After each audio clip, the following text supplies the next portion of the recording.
Toyota Super Grandia, installed 13-inch Android head unit, 4GB RAM, 64GB ROM, with 360 camera and voice command.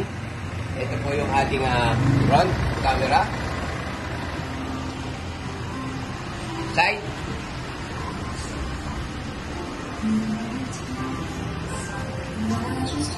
Rear.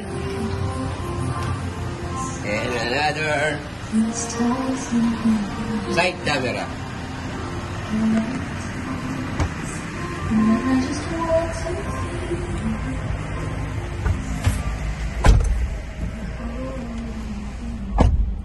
(13-inch) Android head unit, 4GB RAM, 64GB ROM, TS10 Optimus po yung brand yan, with 360 camera and voice command. So yan po yung ating head unit, 2K resolution po yan. Working po dyan, steering wheel, ayan. Next. Okay. Tapos yung mode type po nung sa steering wheel, dinedicate po natin kay 360 para ma-view mo, para viewing. Pag pinress mo yung mode, lalabas po si 360. Yan. Kasi po natin. Yan po yung mga application natin. Meron tayong AI voice command, Google Assistant, may Google Maps, then Netflix, Spotify po, Waze, and YouTube. So, meron tayong AI voice command. Ito po yun. Yan. Kung ano po yung nandito, yan po yung pwede natin i-command sa kanya. Try po natin. Open radio. Open the radio. Next track. Previous track. Volume up. Screen off. Screen on. Open YouTube. So, yan po yung ibang AI voice command.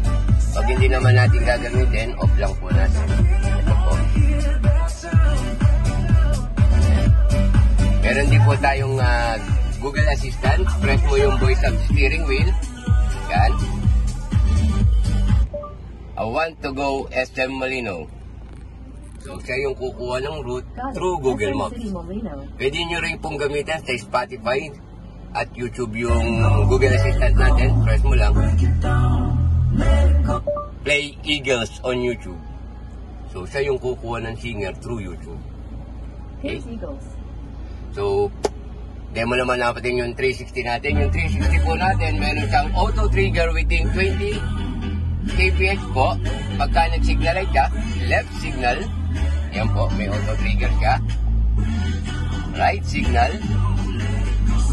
Then hazard. Yan, both side.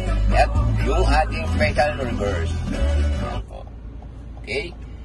4GB RAM, 64GB ROM, 2K resolution, 13-inch Android head unit with 360 camera and voice command.